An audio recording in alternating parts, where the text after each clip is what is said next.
plaisir de vous retrouver ce soir dans les cadres de cette édition du journal sur la FM Télévision, une édition consacrée en grande partie à la rétrospective de la semaine. Mesdames et messieurs, bonsoir. Les doutes sur la tenue des élections dans les délais constitutionnels s'écartent petit à petit. Selon le président de la CENI, Denis Kadima, les élections auront bel et bien lieu le 20 décembre prochain, car la CENI a déjà reçu la nuit de vendredi à samedi un nouveau lot de matériel électoral provenant de la Chine. Les précisions dans ce reportage que nous propose Rito Dinanzei et Torres Satibou. Ces kits électoraux arrivés à Kinshasa la nuit de vendredi 8 à samedi 9 décembre 2029 pèsent près de 92 884 kilos.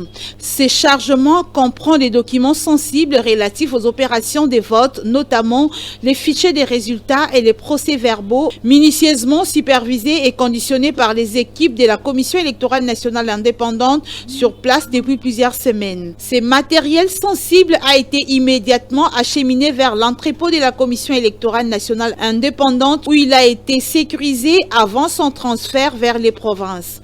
Pour prévenir toute manipulation, les mesures de sécurité renforcées ont été mises en place. Tôt ce samedi, les personnels dédiés à procéder au regroupement des envois selon leurs destinations respectives. Une partie de ces documents sensibles sera acheminée vers les provinces, tandis qu'une autre partie restera à Kinshasa. Les matériels non sensibles fabriqués localement avaient déjà été déployés précédemment. Garde donc aux candidats qui doutent sur la tenue des élections le 20 décembre prochain, car la tenue dans les délais constitutionnels se dessine petit à petit, a martelé le président de la centrale électorale, Denis Kadima. Et puis célébration ce dimanche 10 décembre du 75e anniversaire de la Déclaration universelle des droits de l'homme et du 30e anniversaire du Haut Commissariat des Nations Unies aux droits de l'homme, occasion pour le président de la Commission nationale des droits de l'homme, Paul Sampou Moukoulou, d'appeler la population à privilégier le respect mutuel tout en luttant contre le discours de haine en cette période électorale. Suivez-le dans cette déclaration lue au micro de Florent Okita. Le 10 décembre 2023, journée des droits de l'homme, nous célébrons le 75e anniversaire de la Déclaration universelle des droits de l'homme, pour lequel l'initiative Droits humains 75 a été créée. Cette journée immortalise les grandes et les petites victoires engrangées dans la longue lutte de la valorisation de l'être humain. Elle est également l'occasion de renforcer les connaissances du public sur l'universalité, l'indivisibilité des droits humains, en particulier chez les jeunes, et d'encourager les gens à créer un mouvement empreint d'une humanité commune, tout en leur donnant les moyens de lutter et d'agir pour leurs droits. La déclaration est un guide concret composé de 30 articles qui présentent nos droits, nos avantages qui sont réalisés par beaucoup, mais qui sont hors de portée pour beaucoup d'autres.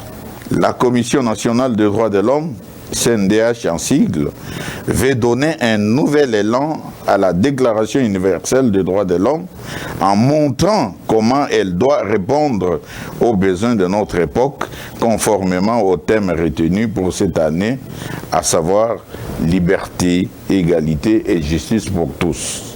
La célébration du 75e anniversaire de la Déclaration universelle des droits de l'homme cette année coïncide avec un tournant décisif pour la République démocratique du Congo, où tous les citoyens se préparent à aller choisir leurs nouveaux dirigeants au scrutin combiné prévu ce 20 décembre.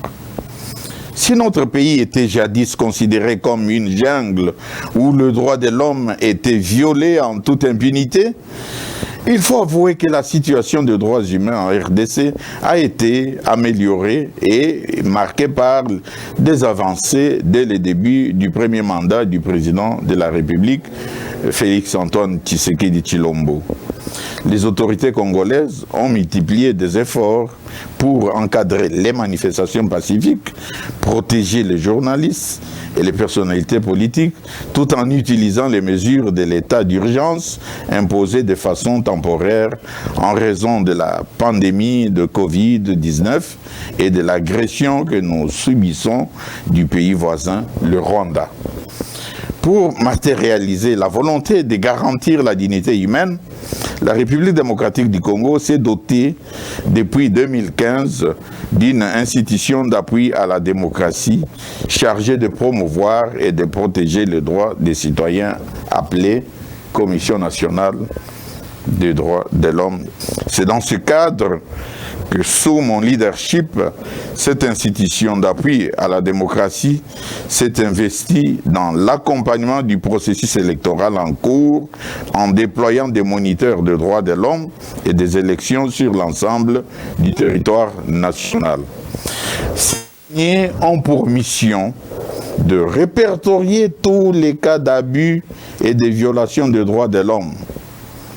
C'est ici l'occasion d'attirer l'attention de toutes les parties prenantes au processus électoral en cours, d'observer strictement les principes de dignité et de respect des valeurs de droits humains pendant cette période, en bannissant les discours tribaux et de haine, ainsi que toutes sortes de violences pouvant troubler l'ordre public. Et la représentante du secrétaire général des Nations Unies en République démocratique du Congo s'est dit préoccupée de la situation sécuritaire actuelle dans la partie est de la République démocratique du Congo. La chef de la MONUSCO appelle le parti au conflit à désamorcer les tensions et en 23, il demande les cessez-le-feu. Suivez-les dans cet extrait. La représentante spéciale du secrétaire général de l'ONU en République démocratique du Congo, Bintou Keïta, s'est dit préoccupé par l'intensification du combat au Nord Kivu, à l'est du pays, où plusieurs sources confirment la prise ce jeudi de la localité de Mushaki par le rebelle du M23. Alors que le combat se rapproche de Sake et Goma, la chef de la mission de l'ONU pour la stabilisation en RDC a appelé toutes les parties au conflit à désamorcer les tensions et les M23 à cesser immédiatement les hostilités, rassurant que les casquets bleus se tiennent aux côtés des FARDC et feront tout pour assurer la protection des civils. Selon les porte-paroles de l'armée congolaise, les lieutenants-colonel Guillaume Njike Kaiko, depuis la nuit d'hier jusqu'à aujourd'hui, les FARDC sont en train de contenir l'ennemi M23 RDF qui a attaqué Mushaki sur différents axes, notamment l'axe Tuonane, Mushaki, Kingi et Mushaki. De leur côté, les rebelles du M23 affirment que ce sont les FARDC qui ont lancé des attaques contre leur position dans toute la zone de Ruvunda, Kabati et environ. Ces affrontements se déroulent à la veille de l'expiration du mandat de la force régionale de la communauté de l'Afrique de l'Est qui a déjà débuté les retraits de ses troupes du territoire congolais. Et après le 23e sommet de l'EAC, le premier contingent des troupes de l'EAC a quitté les sols congolais le dimanche 3 décembre dernier. Il s'agit d'un échantillon de 100 militaires kenyans. Déborah Petit pour plus de précisions. Le premier contingent kenyan de plus de 100 militaires de l'EAC a quitté Goma hier dimanche 3 décembre matin à destination de Nairobi. Ce retrait fait suite à la décision du gouvernement congolais de ne pas renouveler le mandat de cette force sous-régionale accusée d'inefficacité. Selon des sources sur place, c'est aux petites heures du matin d'hier dimanche que ces militaires ont quitté la République démocratique du Congo par l'aéroport international de Goma. En mission en RDC depuis une année, ils avaient pour objectif d'occuper les espaces conquis par le M23. Accusé par la population de cohabiter avec ces rebelles, le gouvernement congolais avait donné à cette force régionale jusqu'au 8 décembre pour quitter le sol congolais. Avant le début de son retrait, ce contingent a reçu la visite du chef de force de défense de l'armée kenyane, le général Francis Ogola. Il a félicité les troupes de la force régionale pour le travail réalisé depuis leur déploiement dans l'est de la République démocratique du Congo. Il a aussi visité les contingents kenyans déployés à Goma, ainsi que dans les bases de Kibati et de Kibumba dans le territoire de Niragongo au nord de Goma. Il s'y est signalé. De son côté, la population, elle, a salué le début de ces retraits.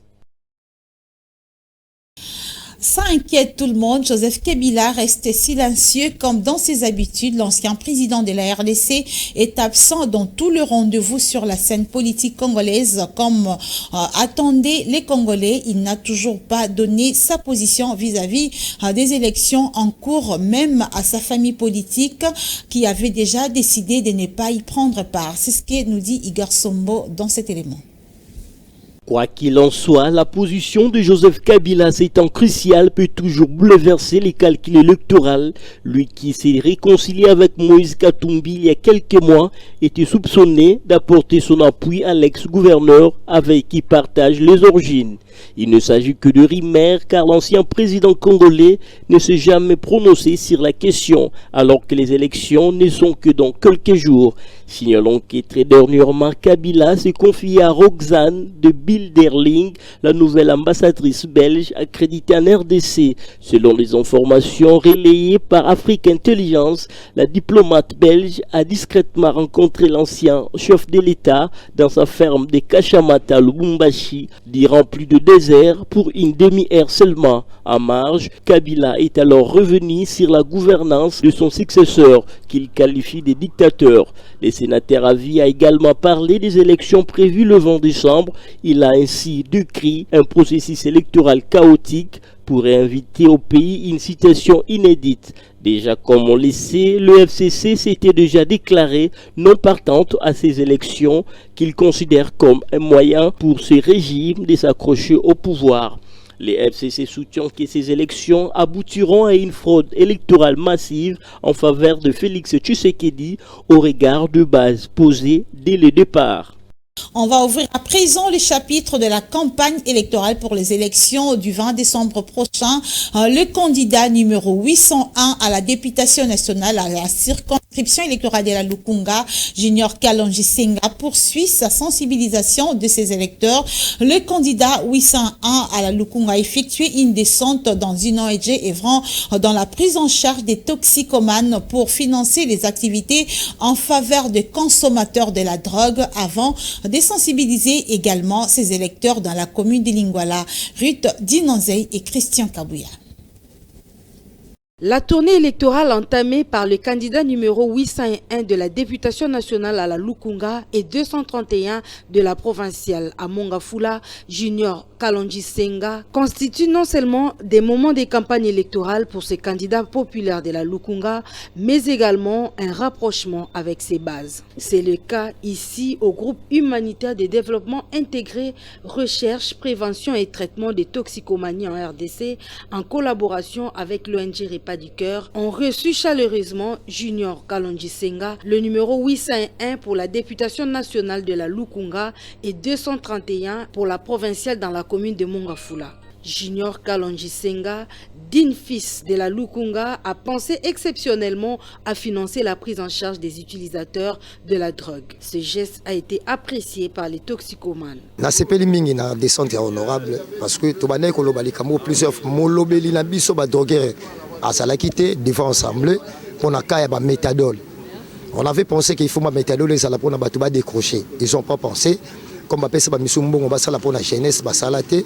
Yango on a préféré le coup honorable la biso a pesi coup de pouce na la biso représentant ba droguer nyonso yango na zoloba ba peuple la ngai ba pesa ba voix na bango pa ya honorable Junior.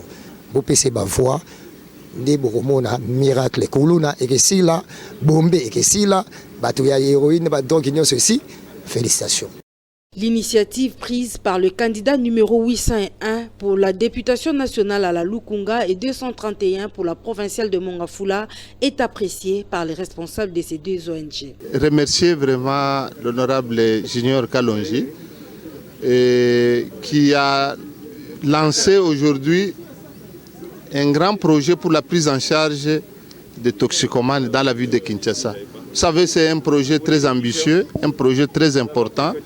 Et trouver quelqu'un qui, avec bien sûr les amis du groupe humanitaire, Et pour lancer ce projet, nous trouvons que c'est très important. Toute la population quinoise peut vraiment voter pour l'honorable Junior, afin que demain, qu'il parle au Parlement, à l'Assemblée, pour la prise en charge de tous ceux qui ont des problèmes de consommation de drogue. Après cette étape, le candidat le plus rapproché de sa base s'est rendu dans la commune de Lingwala. La population de la Lukunga a jugé opportun d'organiser une caravane motorisée afin de rendre sur la place publique l'image du numéro 801.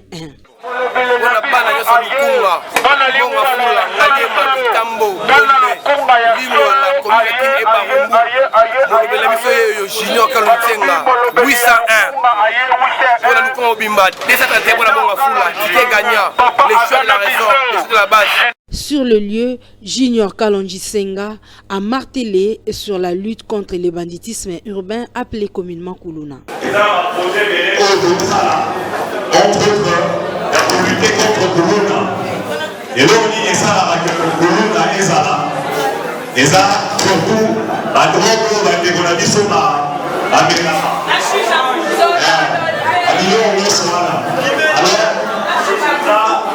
en contact, l'organisation, voilà, on les a aidés la jeune, parce que les la drogue, ils ont la dépendance.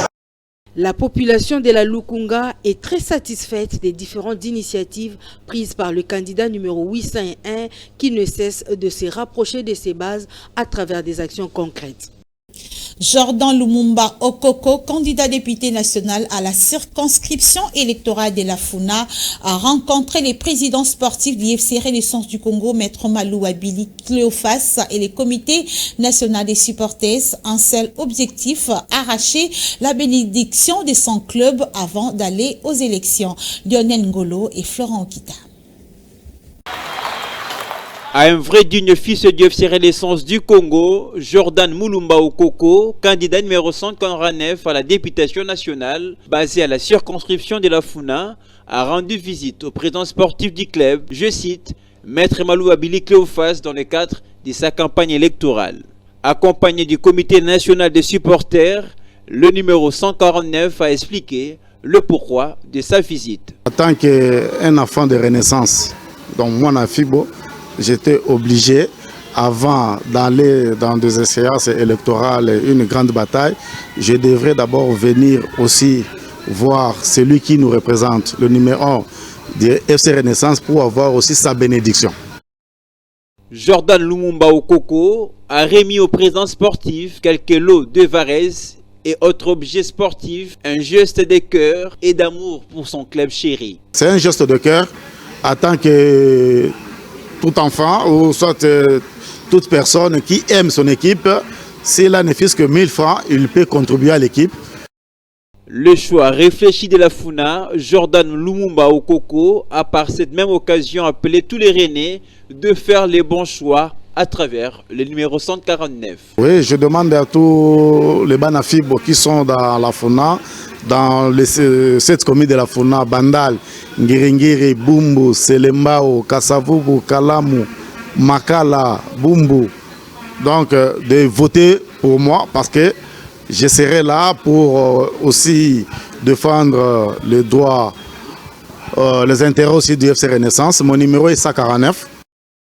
Les clubs s'engagent désormais à soutenir ces dignes fils et candidats au prochain scrutin du 20 décembre, dont les descendants de Patrice Emery Lumumba, au nom de Jordan Lumumba.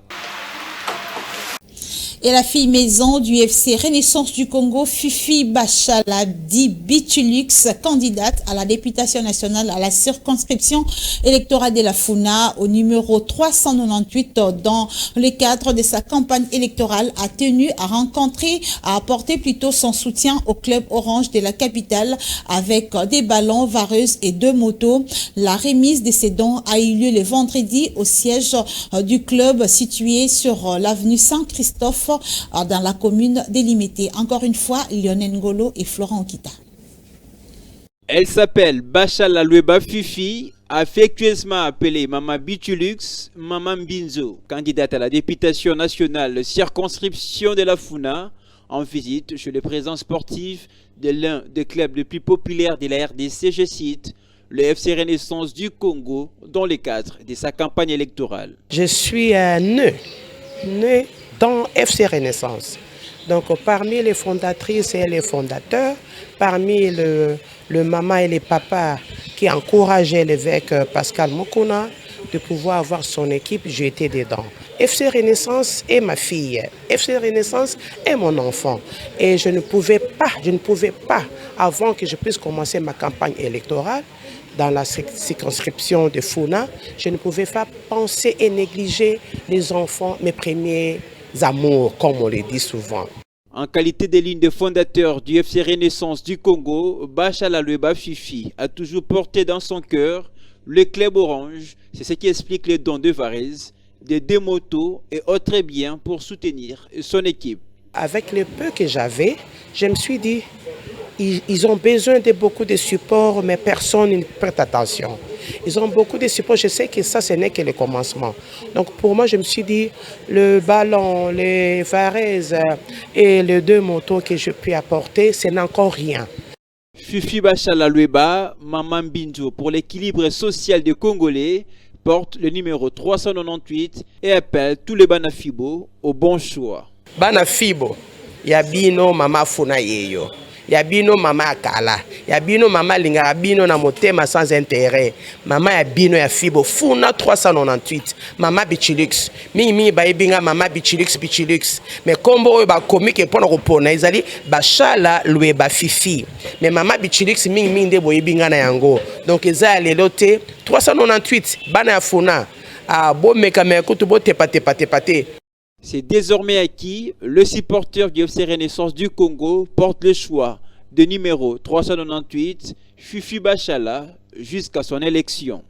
Et il faut noter également qu'à quelques jours de la tenue des élections, la candidate numéro 398 à la députation nationale pour la circonscription électorale de la Funa, Fifi Bachala Lueba dit Bichilux, a lancé un appel à ses électeurs afin de voter massivement au numéro 398 pour la députation nationale et ne pas oublier plutôt le numéro 20 pour la présidentielle. Suivez-les au micro de Ruth Dinanzei et Rabi Fouka.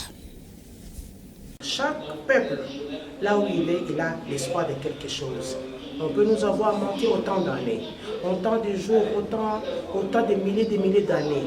Mais il n'y a qu'un seul jour, Dieu peut nous répondre. En ce jour, pour moi, je vais vous dire aujourd'hui, ayez foi à ce que Dieu peut préparer pour nous. Pour tous mes petits commerçants et mes petites mamans qui vont ici et là, et qu'enfin quelqu'un qui est là, qui se soucie réellement de vous, en fait que vous deveniez aussi de grands commerçants et que vous soyez capable de subvenir aux besoins de vos petites familles. Et qu'à travers votre candidate numéro 398 dans la district de Funa, Maman Fifi Bachala Lueba, Maman Bichilux Mode est là pour parler pour le peuple. Prenons-nous en charge et changement de comportement. Avec Dieu, on peut tout.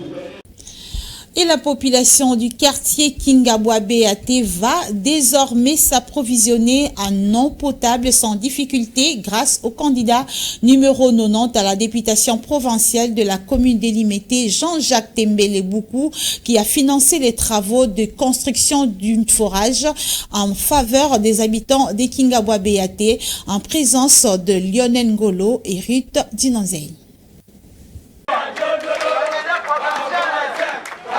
C'est une communion fraternelle indescriptible entre le candidat numéro 90 à la députation provinciale de Limete, Jean-Jacques Tembele-Boukou, et la population du quartier BAT Kingabwa.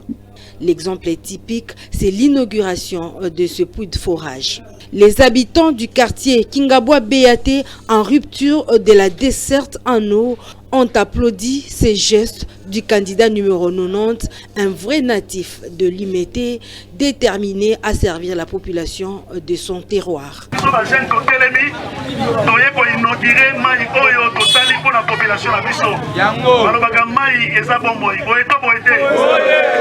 biso toye kopesa bongo mabota na biso mabota oyo ekufaki mabota oyo espoir ezalaki lisusu te pendant 7 ans tobandi awa na badifficulté ya mai mais tozomona bakonzi ya minene ya ville ya Kinshasa olingi babongisela biso mai olingi babongisela biso courant bakoya kokorompre biso na ba 10 000 francs ya salite ba 20 000 francs ya salite toboyi yango biso bajeune ya liberté. Signalons qu'avant ce geste, le numéro 90 à la députation provinciale de Limete, Jean-Jacques Tembele Boukou, s'est rendu au quartier Pakadjouma où il a distribué quelques matériels d'assainissement à la population de ces quartiers réputés de la capitale en vue de son assainissement. Le numéro 90 à la députation provinciale de Limete, Jean-Jacques Tembele Boukou, est déterminé à porter haut la voix de la population de sa municipalité à l'Assemblée provinciale de Kinshasa. Et de son côté, Aimé Francis Lolinga, candidat député provincial numéro 106 et candidat conseiller municipal numéro 370 dans la municipalité d'Ingaba, souhaite consolider les acquis du développement dans la commune d'Ingaba. C'est dans ces cadres que l'actuel bourgmestre de cette municipalité est candidat aux prochaines échéances électorales à solliciter les soutiens des églises pour l'aider à poursuivre sa vision. C'était l'objet de sa rencontre avec les responsables des églises d'Ingaba au siège de l'ONG Anga. Déborah Petit et Enoch Mafuka. Dans le visage des hommes dédiés réunis dans cette salle, l'on peut déjà lire une sorte de détermination à soutenir la double candidature de Aimé Francis Lolinga comme député provincial au numéro 106 et conseiller municipal au numéro 370. Ces échanges qui ont été largement prolifiques pour l'homme altruiste de la commune d'Ingaba a permis aux hommes d'église de lui faire part d'une litanie de problèmes qui rongent leurs fidèles. Des doléances captées 5 sur 5 par les tickets gagnants d'Ingaba qui leur a fait part d'une myriade de projets qu'il détient dans sa JBCR pour cette commune. Après leur entretien, le pasteur n'a pas tari des mots pour éprouver leur soutien envers leurs candidats. À député, bamimi yango na assemblée et bangi baki ko défendre ba cause et que na ba tant ba case parlementaire ba koyaka et pas na biso peuple pour la restitution pour ba que non ma réclamation pour ça là qui kala yango ta ngalo biso peuple tant to monique ici mbite quelque chose doit ajouter ba que voilà donc Azali va porter parole et que vraiment Azali ouvert. On est vraiment satisfait. Une chose est sûre, Aimé Francis Lolinga peut compter sur Dieu auprès de qui il a été recommandé par les pasteurs à l'issue de cette activité.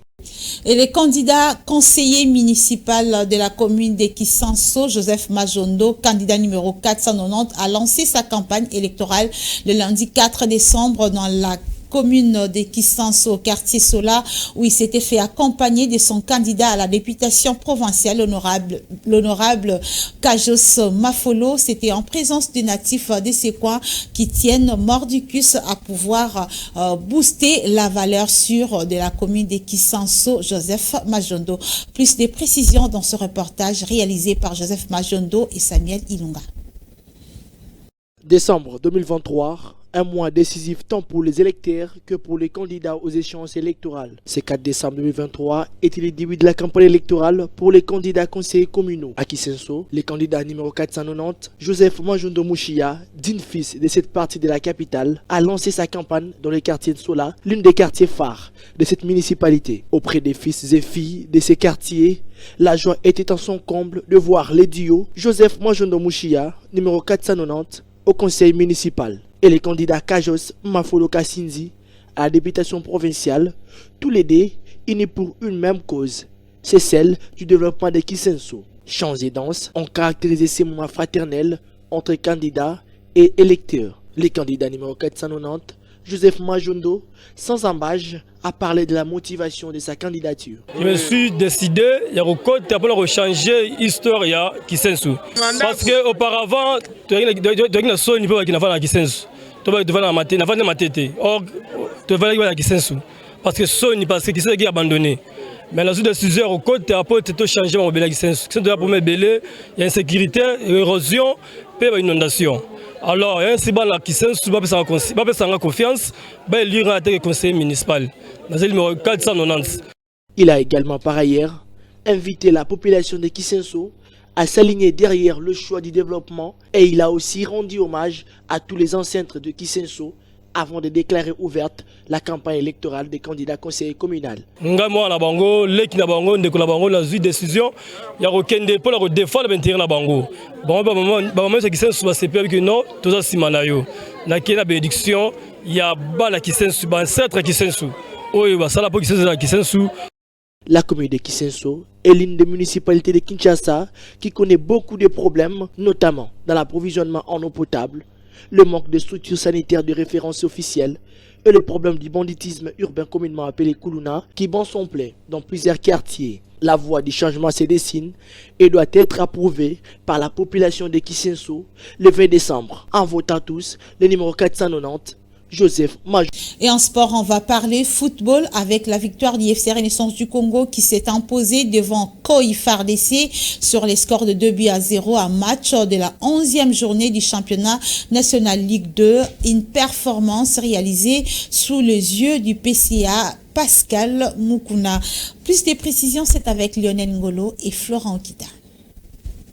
C'est une victoire importante qui permet au club orange de la capitale de gagner quelques places au classement après son périple à Kikwisi dans le Grand Bandundu. Opposé à Koi FARDC dans le cadre de la 11e journée du championnat national, les oranges du FC Renaissance ont fait l'essentiel en s'imposant sur le score de 2-0. Tout le travail a été fait à la première période, d'abord sur penalty, l'infatigable Tadié Tekiama, j'ai cité, les transforme avec beaucoup de calme.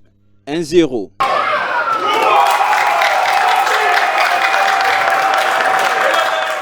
À 5 minutes de la pause, le capitaine Tshikiktela trouve de la tête Tshisekedi qui double la mise. 2-0 pour le FC Renaissance.